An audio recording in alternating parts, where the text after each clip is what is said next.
नमस्कार। आइए सुनते हैं रीता शुक्ल जी की लिखी कहानी प्रतीक्षा। पड़ोस में किसी के यहाँ पुत्रोत्पत्ति हुई है शायद। सोहर की मीठी लय सुनाई पड़ रही है। कांसे की थालियां एक साथ खनखना उठी हैं। फिर किसी कौशल्या की गोद में कोई राम अवतरित हुआ है।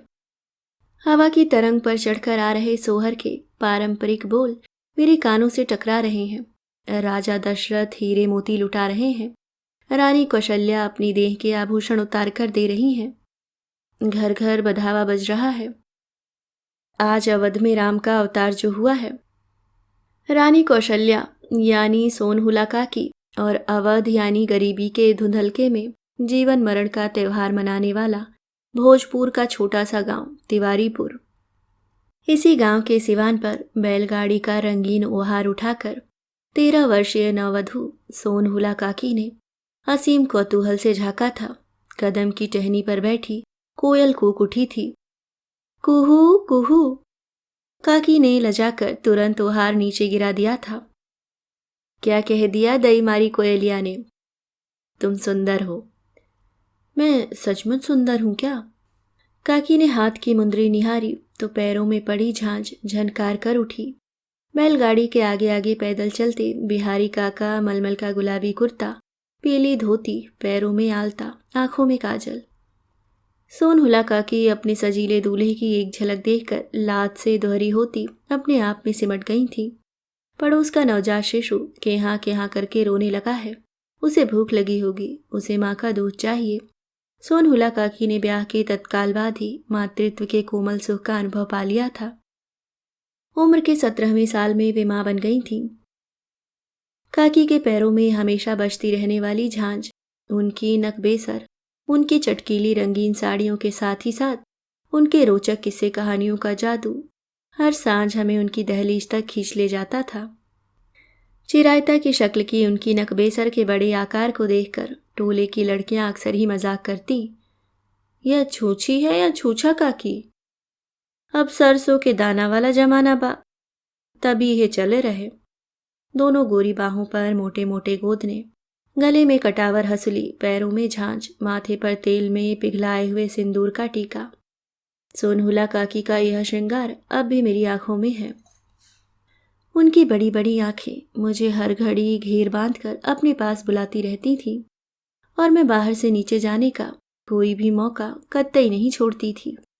छोटे छोटे सवाल पूछकर काकी को परेशान करने में बड़ा मजा आता था। काकी, आपकी दोनों बाहों पर ये गोदने क्यों हैं? आपकी साथियां इतनी चटक कैसे रहती हैं?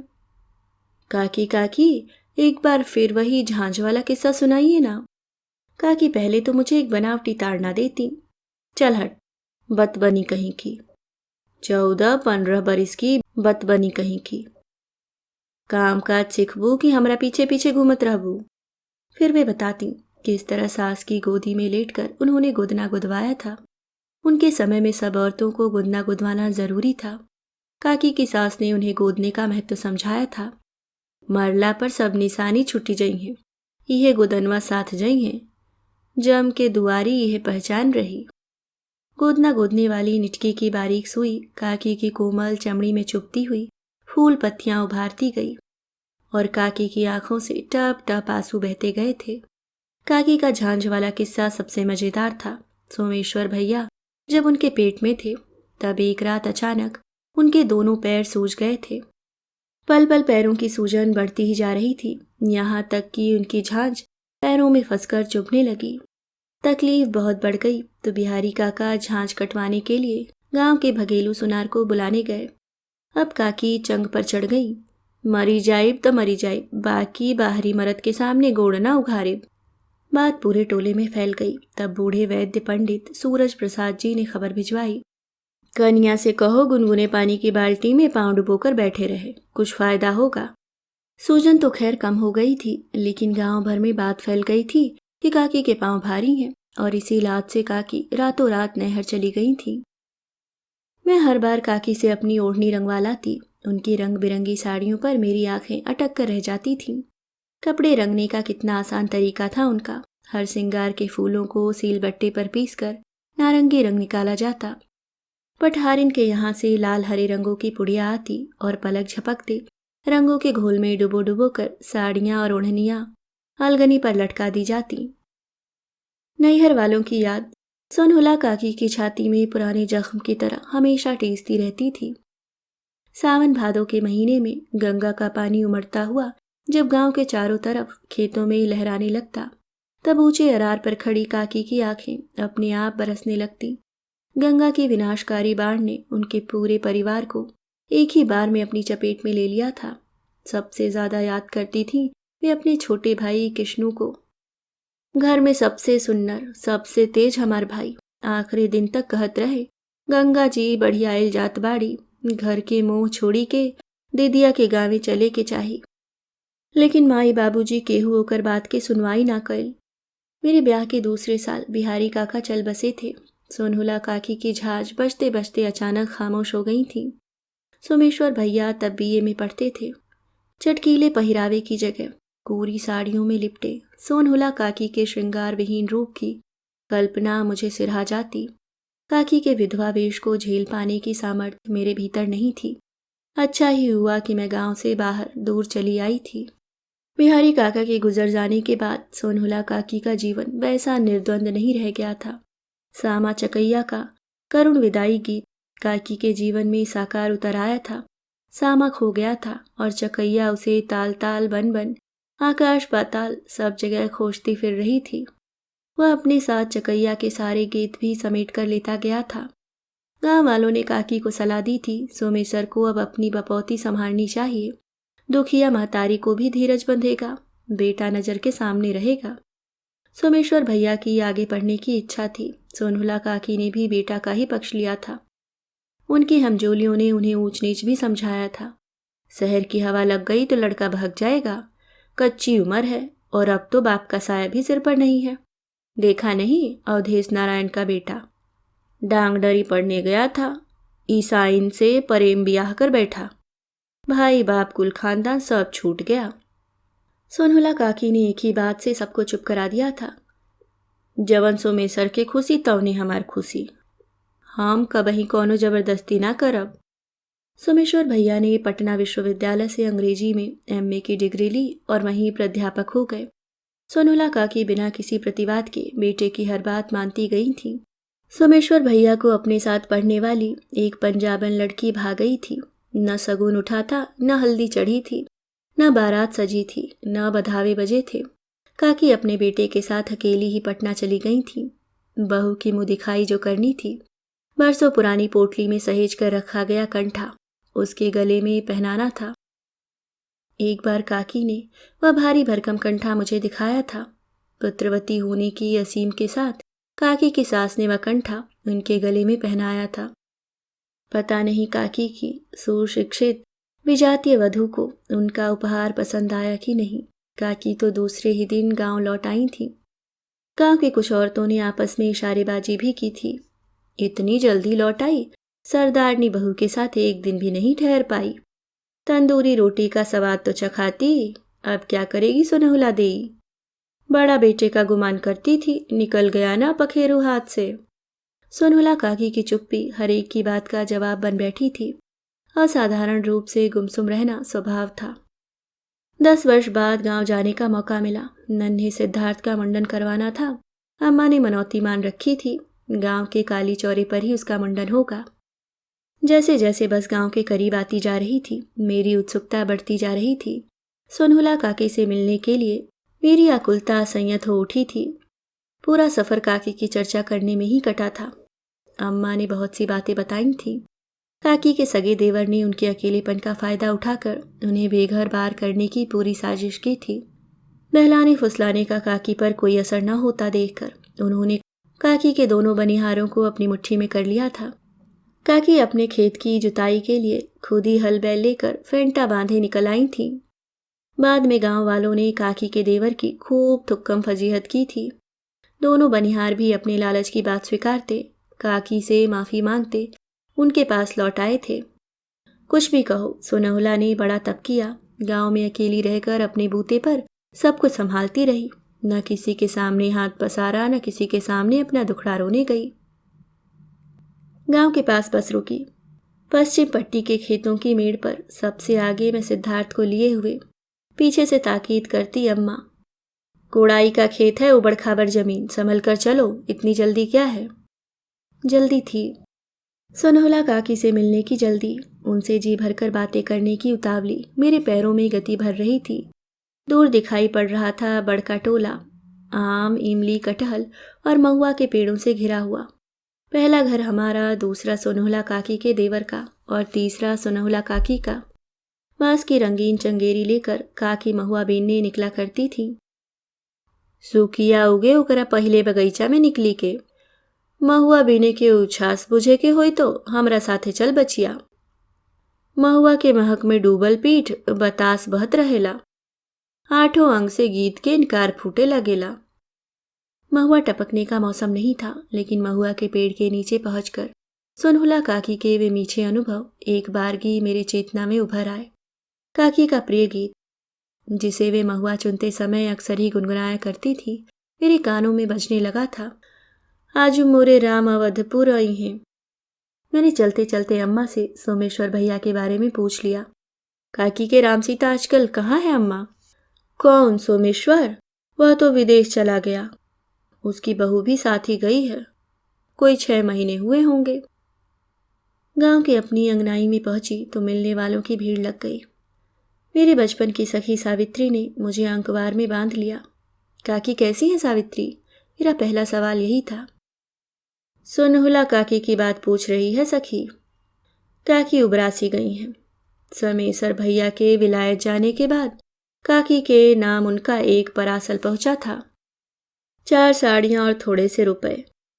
काकी बेटे की सौगात को छाती से लगाकर अपनी कोठरी में बंद हो गई थी।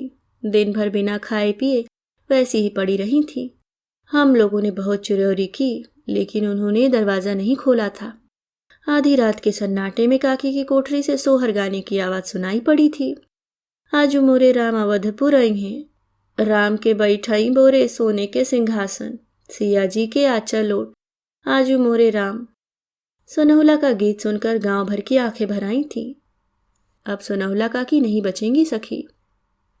बेटे की ममता ने उसे एकदम सुखा दिया है। तू देखेगी तो पहचान भी नहीं सकेगी। दिन रात अपनी कोठरी में पड़ी करहाती रहती हैं, जैसे कोई ताजी ब्याही गाय अपने मरे हुए बछड़े के लिए डकर रही हो। बांस के झिंगले खटोले पर लेटी सोनहुला काकी मेरे सामने थी।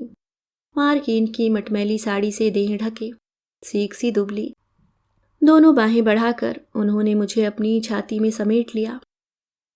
काकी की मुस्कान का हंसकर साथ देने वाले गोदने के फूल अब सूखी चमड़ी के साथ चिपके नीचे झूल रहे थे। पतली नुकीली नाक में चिरायता अब भी था। काफी हंसने की नाकाम कोशिश कर रही थी। हमर नातिन राजा के गोदी में दे बचिया, दामाद बाबू ना आइले। काकी निखारे खटोले से उठी तो उनकी नंगी पीठ पर कड़ी मूंज की बिनावट के निशान उभर आए थे। मैं हाथ बढ़ाकर पीठ सहलाने चली तो उन्होंने मना कर दिया। पीठ के दाग मत देख बचिया, छाती के दाग दिखा सकती तो दिखती रे। काकी ने उठने की कोशिश की थी। वे सिरहाने रखे टुहके संदूक तक जाना चाहती थी, लेकिन खटोले से उठते वक्त उनके पैर थरथरा गए थे और वे वापस बैठने की कोशिश में गिर पड़ी थी। क्या हुआ काकी, कुछ चाहिए क्या? मैंने हड़बड़ाकर उन्हें थाम लिया था। नारे, अब कुछ ना चाहिए, बहुत सुख मिलल, बहुत राज कैली। काकी ने संदूक खोलने का इशारा किया था। एक काली पोटली निकलवाई थी और उसके भीतर से कब का मुड़ा तुड़ा 5 रुपए का नोट निकालकर सिद्धार्थ की नन्ही मुट्ठी में दबा दिया था। काकी ऐसा मत कीजिए काकी, आपका आशीर्वाद ही काफी है, देना तो हमें चाहिए। दुर्पगली। काकी की चिर परिचित परिहासमयी मुद्रा एक बार फिर वापस लौट आई थी। सुन तनी बतबनी के बाद बेटी के धन हम लेब, हमारा कौनो कमी नहीं खे बचिया। जब ते बीमार पड़ली टोली पड़ोस के 2 मुट्ठी भात 2 रोटी साज पराते मिल जाला। गांव के लोग दान दक्षिणा में जवन मोट महीन बस्तर देला, पहिर लेना। अब का चाही, नाती के देव तब हमारा अगला जन्म सुधरी बचिया। काकी को ज्वर हो गया था। उस रात मैं सावित्री के साथ काकी के पास ही रह गई थी। ढिबरी की मध्यम रोशनी में मैं और सावित्री काकी के पायतानी बैठी उनके तलवे सहला रही थी। तभी वे अचानक उठ बैठी थी। क्या हुआ काकी? जैसन सबद सुनातवा बचिया। कुछ तो नहीं काकी, आप सो जाइए। आँख नइखे लगत रे, बहुत बेचैनी बा। कहीं टोल पड़ोस में लडिल्ला भइल बा का? फूलहा थरिया बाजत बा। ये देर तक खटोले पर इधर से उधर छटपटाती रही थी। फिर उन्होंने लेटे लेटे ही उंगलियों पर न जाने कौन सा हिसाब लगाया था। आज कार्तिक के पुनर्मासी है का सावित्री? हाँ काकी। काकी ने आंखें खोलकर सावित्री से निहोरा किया। अजू हे सोहर सुना दे बच्चिया, सावित्री गाने लगी। रात सिया मोरे आँख के पुत्री, दोनों बिना जगत अन्हार, आजू मोरे राम।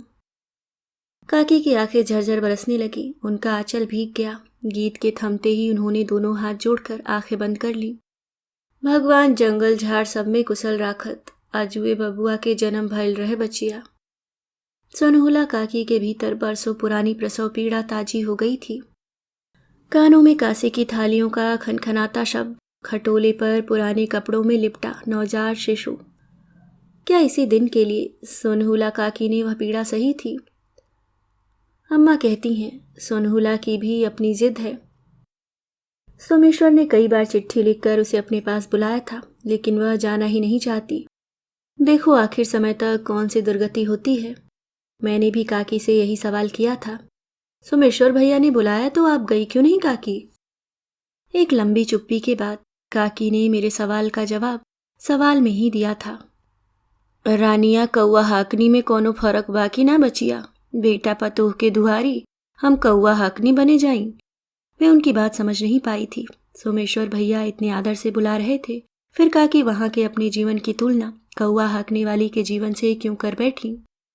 कुछ समझाने के बदले काकी ने सोमेश्वर भैया की चिट्ठियों का एक छोटा सा पुलिंदा सामने कर दिया। अम्मा, तुम्हें गांव छोड़कर मेरे पास आ जाना चाहिए। तुम बार बार मना क्यों कर रही हो? यह मत समझना कि यहाँ तुम्हारी कोई ज़रूरत है। यहाँ तुमसे कोई काम लिया जाएगा। तुम्हारी बहू खुद ही बहुत होशियार है। मुझे तो गांव में अपनी बदनामी की चिंता है। लोग यही कहेंगे कि बूढ़ी माँ अकेली खट रही है और लड़का मौज कर रहा है। अम्मा, तुम मेरी बदनामी करवाने पर तुली बैठी हो। सुना है कि लोग तुमको दान किया हुआ साड़ी कपड़ा दे जाते हैं और तुम हाथ पसार कर ले लेती हो। छी अम्मा, मेरे पास नहीं आना चाहती मत आओ। लेकिन तुमने घर का पुश्तैनी टुकड़ा खोरी वाला धंधा शुरू कर दिया। मुझे बहुत अफसोस है। काकी चिट्ठियां पढ़ते वक्त मेरे चेहरे के उतार चढ़ाव को निर्निमेष देखती रही थी। फिर उन्होंने एक फीकी हंसी हंसकर कहा था, बताओ बचिया, श्रद्धा प्रेम से केहू दे जाए तब हम कैसे ना लें? एकरा में कवन बदनामी बा? सगरी जिंदगी गांव में कटुल, अब मरत बेर गांव की माटी से शहर में बसे जाईं। काकी की एक ही साथ थी। सोमेश्वर भैया अपनी बहू के साथ साल में 2-4 दिनों के लिए भी कभी आ जाते तो उनकी छाती जुड़ा जाती, लेकिन सोमेश्वर भैया पूरी तरह नाराज हो गए थे। सावित्री ने बताया कि काकी अपनी पंजाबिन बहू के जापे में पटना गई थी, लेकिन 10 दिनों में ही वह वहां से लौट आई थी। शहर की जिंदगी उन्हें काल कोठरी सी लगी थी। उनका दम घुटने लगा था। एजा हम आपन मन के रानी बनल रह बचिया। जब ले जियल एह जिंदगी पर हमरे अधिकार रही। गांव के बेटिहन पतोहियन से हमार मन मिल गईल बा। हम अब कतहू ना जाइब। काकी को एक ही पछतावा था। सोमेश्वर भैया काकी को अपनी इच्छा के अनुसार चलाने की जबरदस्ती तो करते रहे, लेकिन उन्होंने उन्हें समझने की कोशिश क्यों नहीं की? छोटहन बिरवा होखे तो दोहरा जगह रोपला पर जड़ पकड़ ले बढ़ुआ। बढ़ुआ बिरछी के सौर एक बेर उखड़ जाए तो दोहरा जगह कबहू ना लगी सकेला। काकी का तर्क भी ठीक ही था। उनकी रुचियां, उनकी तमाम इच्छाएं गांव की माटी में रम गई थीं। पटना की हवा उन्हें रास नहीं आती। मैंने काकी को उस रात बार बार समझाया था, आप सोमेश्वर भैया की याद में अपनी देह मत भुलाइए। शांति से हंस बोलकर बाकी जीवन काटिए। जब तक सास तब तक आस बचिया। कबहू न कबहू बबुआ गांव लौटी हैं, यही उम्मीद में जियत बानी। पड़ोसी से आती ढोलक की थाप अब शांत पड़ गई है। आनंद की लहरों पर छलकते गीतों के बोल खामोश हो चुके हैं। भूख की पहली अनुभूति से फूटने वाला नवजात शिशु का क्रंदन अब नहीं सुनाई पड़ रहा है। शायद उसे माँ के वक्ष से बहते दूध की धार ने तृप्त कर दिया है। मातृत्व की नई गरिमा से आनंदित वह माँ अब भी अपने शिशु को थपकियां देकर आश्वस्त करती सुला रही होगी। गांव से लौटते समय पश्चिम पट्टी वाले खेतों तक सोनहुला काकी साथ आई थी। धीरे धीरे लाठी का सहारा लेकर मेड़ पर खड़ी काकी ने हाथ हिलाकर विदाई दी थी। इसी मेड़ पर चलकर कभी सोमेश्वर भैया गांव से बाहर गए होंगे। काकी की उम्मीद भी अभी तक सोई नहीं है। पता नहीं उनके राम अवधपुर लौटेंगे भी या नहीं। अभी आप सुन रहे थे रीता शुक्ल जी की लिखी कहानी प्रतीक्षा।